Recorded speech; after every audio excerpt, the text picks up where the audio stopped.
what we promised the country is what we are delivering as per the plan of Kenya Kwanza, and now we have married with ODM on some of these. On the issue of... So will this re-election be based on past presidents having served 2 terms, or is it based on the will of the people? It is based on the key factors. That's why, you know, I'm stating the fact that no president has served 1 term. Fine. That's a fact. That's a fact. Number 2, I'm saying the track record. The track record, did you see... And I'm happy you covered live as a Citizen TV and other platforms that you have through Royal Media Services. Did you see the joy of the people of Mukuru housing when the president launched, even the prayer, the dance? Because the naysayers could not believe. You know, the people Nyuta and Manso has been asking, give us even 1 room that you have completed under affordable housing program. Those people will have a dignified place. Even in Nandi County, you remember I stated on this show that 80% 220 housing units in Kapsabet. We have a number of markets that are being constructed across the country. So what I'm saying, it is the will of the people and the track record of Kenyans, but also with an historical fact that no president has ever served 1 term. But Mtazamaji, sijui kama kuna siku ambayo tutakuja kupata tu kweli, ama kuna siku ambayo tutakuja kujibiwa kutokana na yale maswali ambayo tunauliza, haswa kama wananchi. Nauliza hivyo kwa sababu yale mambo ambayo yanaendelea ama mambo ambayo yanatendeka nchini Kenya, wakati mwingine unaketi chini unajiuliza kwamba is it really worth it? Like what we are going through, what other people are going through, what citizens are going through, is it really worth it? Je, ni jambo ambalo watu wanapaswa kulipitia, ama ni changamoto gani? Nini ambacho kiliingilia katikati? Kwa sababu kitambo hapo awali mambo yalikuwa mazuri tu. So ni wapi aswa mvua ilianza kutunyeshea? Kwa Kiingereza unaweza kwamba you should do an audit of yourself and ask that where did the rain start beating us as a country, as a whole country? That is it. I mean that as a country, where did it start raining? And when it rained, what did we not do right? Kwa sababu unakuja napata kwamba hao watu wakizungumza ama wakifanya mambo yao, unaweza dhania kwamba yani the owners. Like ushaona wale watu ambao they feel like they really own people. That is what is happening.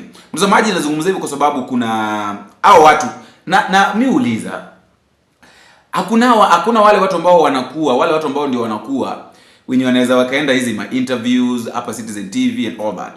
Kwa nini kila wakati ni Cheregei? Cheregei ni mtu ambaye is full of himself.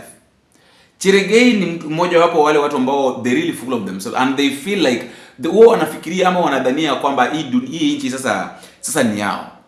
Unasikia Cheregei ameuliza swali leo asubuhi. Ndio hilo ndio jambo ambalo ningependa kulizungumzia, lakini kabla ya hapo, mtazamaji, ningeomba kwamba uchukue sekunde yako moja ama zako mbili iwapo tunakutana kwa mara kwanza, ili ukabonyeza alama ya subscription. Wakati wote kuna ujumbe ambao nimeweka, inakuwa virahisi sana kwako mtazamaji kupata. Vile vile ningependa kushukuru wale watu ambao tayari washaungana na familia hii. Na nakukumbusha tu kwamba video ambayo itafuata pengine ambayo itafuata hii itakuwa interview, ama kama sio leo nitaiweka kesho. Na tunataka kuwa na interviews leo na watu tofauti. So God's willing, we'll see the outcome either today or tomorrow. Cheregei ameuliza swali hapa. Na usikia Cheregei ni mmoja wapo wale watu ambao walikuwa wanasema kwamba William Samuel Ruto aiza akafanya kwa kazi miaka 5. Anasema kwamba kama Uhuru akufanya kazi miaka 5, Uhuru ifanya kazi miaka 10. Kenyatta akaja akafanya 10, Kenyatta alifanya 15, Moi akaja akafanya 24. Uhuru Kenyatta Kibaki akaja akafanya 10. Alafu Uhuru Kenyatta akafanya 10. Sasa huyu William Ruto ni nani? Mbona mnataka Ruto afanye kazi miaka 5? Na anasema kwamba ni haki William Ruto pia apewe nafasi afanye kazi miaka 10. Sikiza. They are saying that Senator Cheregei said that the President William Ruto must serve 2 terms. That video is on record. I didn't say they will be rigging of an election. So misleading Kenyans and throwing my names, even using the word manufacture the president. As the word manufacture is similar or a synonym of rigging, it is not. If I say there is no president that has ever served 1 term, it's a fact. And they say facts are stubborn. My brother senior counsel is aware of this. That I'm saying Kenyatta served, of course there was no term limit then, for 15 years. Moi served for 24 years. Kibaki served for 10 years. Uhuru served for 10 years. William Ruto would and should serve for 10 years. As the supporters and as the people who support President William Ruto, because personally, I have no doubt in my mind that the track record that President William Ruto from housing, from social health assurance, from the issue of affordable Inua Jamii, from any other factors that the president, even CSPs, all these factors that the president has worked towards in. And you know, they are judging him over 2.5 years. If the president has performed exceptionally very well for the last 2.5 years, what about 5 years? I can assure you by 2026, 2027, these two gentlemen will be the biggest supporters of President William re-election, because what we promised the country is what we are delivering as per the plan of Kenya Kwanza, and now we have married with ODM on some of these. On the issue of... So will this re-election be based on past presidents having served 2 terms, or is it based on the will of the people? It is based on the key factors. That's why, you know, I'm saying the fact that no president has served 1 term. Fine. That's a fact. That's a fact. Number 2, I'm saying the track record. The track record, did you see, and I'm happy you covered live as a Citizen TV and other platforms that you have through Royal Media Services. Did you see the joy of the people of Mukuru housing when the president launched, even the prayer, the dance? Because the naysayers could not believe. You know, the people of Nyuta and Manso has been asking, give us even 1 room that you have completed under affordable housing program. Those people will have a dignified place. Even in Nandi County, you remember I stated on this show that 80% 220 housing units in Kapsabet. We have a number of markets that are being constructed across the country. So what I'm saying, it is the will of the people and the track record of Kenyans, but also with an historical fact that no president has ever served 1 term. But I assure you, that is why I want to ask my colleagues. You know, they don't know President William Ruto. He has never lost an election. He became an MP. He teamed up with President Uhuru Kenyatta. He is the first deputy president that brought the jinx of a deputy president not ascending to presidency. Kalonzo was a vice president. He has never succeeded. Rigathi was a deputy president. He will never succeed. So I can assure you, this is a political maverick, and I want to tell Nyuta and Manzo, the politics of William Ruto is not yet to begin. Tunafanya kazi sahi.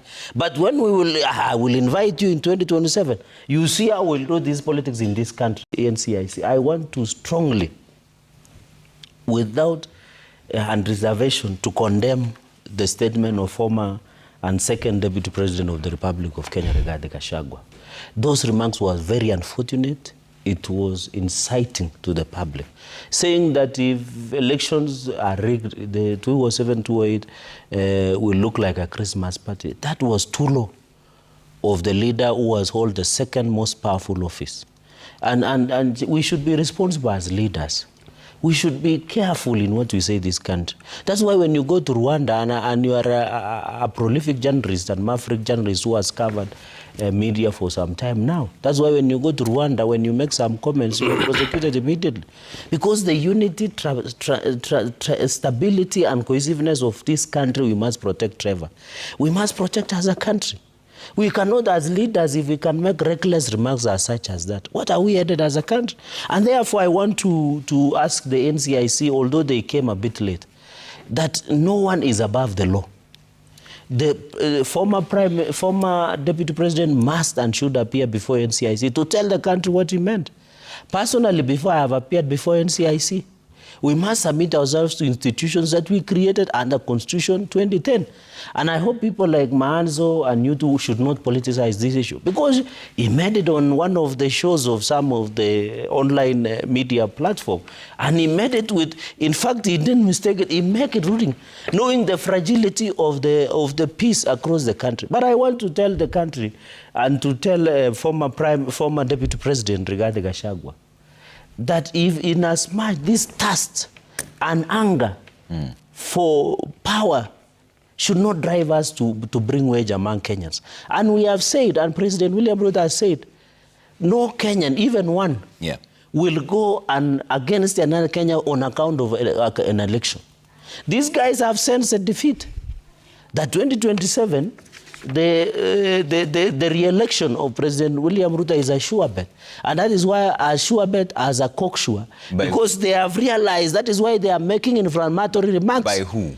You said it's a sure bet. Who is a sure bet? No, they have panicked. That is why you see Rigathi Gachagua making a lot of noise. The election of the president is a sure bet. How? Yeah, it is a sure bet because that is panic. You know, we are politicians. How do you know this? We have known, of course. You have seen the performance of the president. The other day he was launching 1,100 housing units here, Mukuri housing. Which one? Even in my own. Can I have my chance so that they can? Can you provide pen and paper to Manso so that he can write it? In fact, I'm giving you more time because you're alone. Yes. The issue here is that one of the statements that the former deputy president made. Yes. Is it insensitive or insightful? Because this chest thumping that you have is where the concerns come in. In fact, some of the people from your side have already said that this is a sure shot. 2027 means you're going to... Whether we like it or not. Yes. No. Some of your allies have even said that at Expoja tutajaza. This is where the problem is. And can't you see that? Trevor, as the planners of this morning show, plus your directors, in future provide pen and paper. So that your panelists can take down, so that when I'll come back, yes. So that I don't need to be echoed or derail my thoughts. What I'm saying, the reason we are not just stamping, what we are saying is look at the track record of the president so far, 2.5 years down the line. There is a lot that he has achieved for this country that we are sure. Very poorly. Let him finish. Why he will never finish. Cheregei will never finish. It's 2 against 1. He will never finish. If you had told me that they would be heckling, I would not have turned up for this show. It's 2 against 1 because yes. And that is why Kalonzo will never be the president of this country. Because if this is the quality of advisors, you can imagine how low we will sink. Focus on the discussion. Let me focus, and that is why you need to protect me so that I give you lethal points. What I'm saying, Trevor, is very simple. The track record of the president is very clear. And that is why I'm condemning the statements by the former deputy president. That is insightful against Kenyans. And even people like Senator Nyuta, who was his close ally, should have been the one to advise him against making reckless statements. You can imagine Kenyans, over 1,000 Kenyans we lost in 2007, 2008. Many Kenyans, this matters ended in ICC. Many Kenyans were uprooted or deported from their homes. We should be bringing cohesiveness. I wish you would have criticize the president based on the track record of performance. Okay. Question the housing program. Question the issue of university funding model. But it looks like this should be condemned, and I want to urge NCIC to crack down on any other leaders who are including leaders even on our political divide. Including Cheregei. If there are comments that Cheregei has made, like the one that made this morning, that bring insightful to the nation, the NCIC should not fear nobody. Okay. And that is why we are saying there is no one above the law, including Cheregei. All right. Penda sana Senator Nyuta. Senator Nyuta amemkosoa Cheregei. As expulsion and the seat being declared vacant. Before I get into that, Trevor, allow me to say that I'm very disappointed with Senator Cheregei. Because Senator Cheregei has become a professional flip-flopper. You know, he has said that, you remember him in this show, saying that Kalonzo has never been president because if his advisors are the likes of Senator Manzo, then he can never be president. Then he comes back from time. He says that actually Senator Manzo is a very good advisor. He's the type that should be advising Rigiji. You can actually see the contradiction with Senator Cheregei, a lawyer of high standing. Yeah. So Senator Cheregei, even as you support the government, and I know you don't support this government from your heart, but because it's a political expedient for Nandi politics, it's good to take care of your interests. But please don't be such a flip-flopper, because you could end up embarrassing yourself. That you say somebody is a poor advisor in one instance, when you come back you say he's the best advisor ever because he has said what you want to hear. He keeps saying that Ruto was the track record is clear. He has mentioned affordable housing, the launch and the handover of those units, and the happiness in the people that were handed over these houses. But let me remind Senator Cheregei that if they were actually handed these houses, because President Ruto is a very good marketer, if they were handed, I think we will do some research and see how many were handed these houses. If those faces were happy, thank you, they were happy. But behind those happy faces, happy in quotes, those happy faces, they are very sad payslip holders. which is something that Senator Cheregei does not want to talk about. So there are some very sad, crying, payslip holders. There are UHC health workers in the streets of Kenya. And now that he's talking about the track record, and I believe health is much better than, of course, where you live. And I'm not trying to say that people should not be given affordable housing. So when he's talking about a track record of William Ruto, let him also look at these rights. Let him also address the violation of human rights that President Ruto has perpetrated. Abductions, killings, and also the intolerance of President William Ruto. And the case we are talking about, which I'm coming to, of Gloria Oroba, is a sterling, example on the intolerance of President Ruto, and not just Senator Gloria Oroba. With the intolerance of President Ruto. And I'm saying this because he has talked about a track record that will earn President Ruto, in Senator Cheregei is thinking, a re-election. These are also issues. It is not only Senator Gloria Oroba who displays, Ruto's intolerance. Look at the people who brought him to the mountain. Rigathi Gachagua, Ndindi Nyoro, Mithika Linturi, Justin Muturi, Moses Kuria. All these people have been kicked out by President Ruto because of his intolerance. And so even as you talk about the track record, know that there are so many underlying issues that are much more important in the minds and thinking of Kenyans. And we wish that this matter will be sorted in 2027. He says President Ruto has never lost an election. True. Of course, he has never lost an election. He will lose the first one in 2027. There is always a first time. So it doesn't necessarily follow that because you have never lost an election, that now you will never ever lose an election again. Senator Cheregei will be here. May God keep us so that you can see President Ruto losing the first election, the most critical, I think, in his life. This narrative of William Ruto has never lost election, or blah blah, all that, imekuwa viral sana. William Ruto cannot lose an election, he has never lost an election. Tunakubali kwamba hajaipoteza. Lakini swali kuu ambalo tunapaswa kujiuliza ni ya kwamba hajaipoteza kwa njia gani?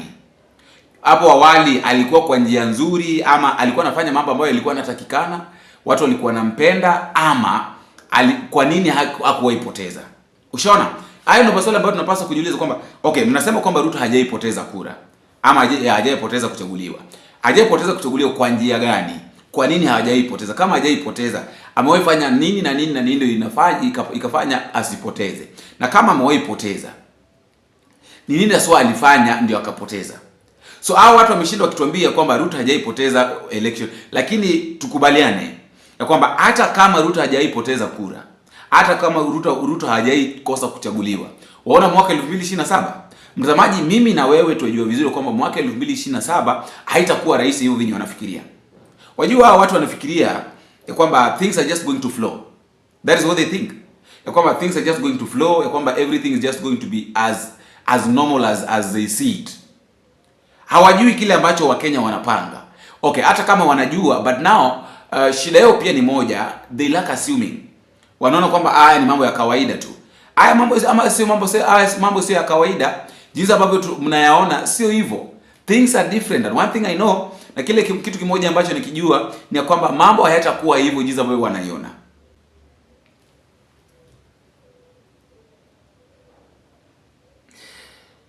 La mwisho, Nyuta anasema hivi ya kwamba, mtazamaji umesikia, anasema kuwa of course all of us knows, mimi na wewe tunajua vizuri ya kwamba William Ruto kuchaguliwa mara nyingine tena italingana na uamuzi, ama italingana na msimamo wake Raila Odinga na ODM, kwa sababu sasa hivi Ruto anategemea, hakuna pale popote ambapo anategemea isipokuwa ni ODM.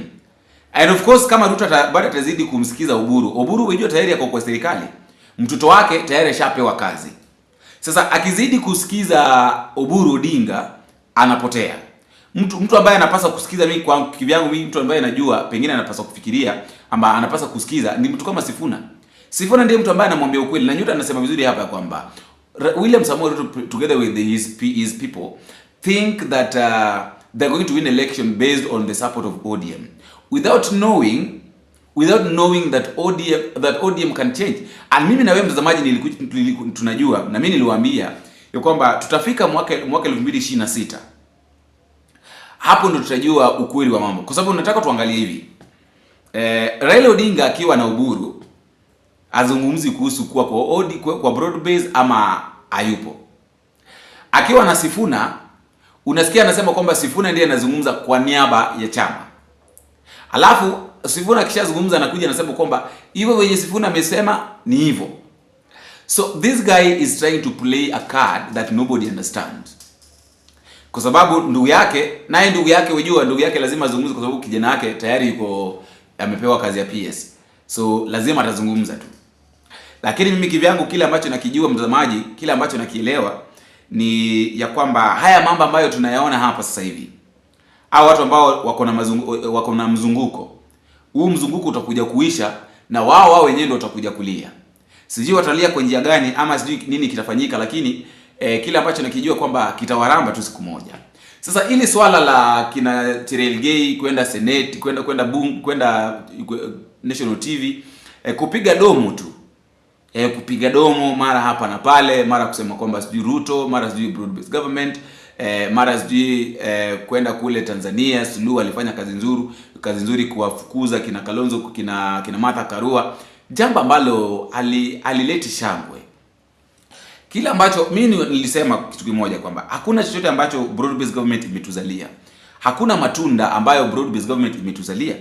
Sasa iwapo wanataka tufurahie na broad based government, mbona wasifanye kazi? Baada ya kufanya kazi waje wakatuambie ya kwamba okay, tangia Raila Odinga aje aungane pamoja nasi tumefanya 1 2 3, ingawaje hatujakamilisha yale mambo ambayo tulikuwa tunatarajia tutayamaliza. So tunaomba muda nyingine tena tuendelee na hili jambo la broad based government ama hili jambo la kufanya kazi pamoja ili tuyakamilishe yale mambo. As simple as that. Lakini kama hao wenyewe hataki kutuambia hao wenyewe hawataki kutuonesha kwamba lengo lao kubwa ni gani. I think mtazamaji, kuna pale ambapo tunakosea, kuna pale ambapo wanakosea. Matarajio yangu mie nilikuwa najua kwamba pengine hao watu watakuja watuambie ya kwamba tulianza hivi. Tumefanya 1 2 3 na tulikuwa tunaomba ya kwamba kama tunaweza pata nafasi nyingine bila shaka mtupe ili tuende na tumalize 1 2 3. Na kama mnaona kwamba haiwezekani, pia bila shaka ni sawa, tutakubali matokeo na twende nyumbani. Lakini mimi na wewe tunajua vizuri kwamba William Samoei Ruto ni mtu ambaye hatakubali kwenda nyumbani hivyo. Kama yeye mwenyewe anapiga hesabu anataka kuongeza miaka mingine 5. Hii miaka 3 ambayo tayari ashafanya kazi, hakuna kitu kikubwa ambacho amekifanya. Kazi ni kutudanganya tu. Affordable houses, na unasikia kwamba kule Mkuru kwa Njenga tayari Wahindi washaonekana wanaingia kule ndani. Alafu alikuwa anasema kwamba manyumba ambayo wanajenga mara ni ya mama mboga, hakuna. Wajua, niliwaambia kwamba ifikapo pale ambapo unaona kwamba kiongozi ni mtu muongo, kiongozi ashaingia kwa ukora, haizi akasema yani mambo yake haizi kuwa straightforward, there is a problem. There is a very big problem with that person. Ukiona mtu ambaye haizi akazungumza ukweli, ukiona mtu ambaye hayuko straightforward, that man is I don't know how to put it, lakini ukweli usemwe mtazamaji ya kwamba tumeelekea palipo baya, na hapa pale ambapo tulipo inabidi mtazamaji sisi wenyewe tujiite kama tujiulize ya kwamba mwaka 2027 tunataka nini. Mtazamaji, nisikie maoni yako kwenye sehemu ya maoni.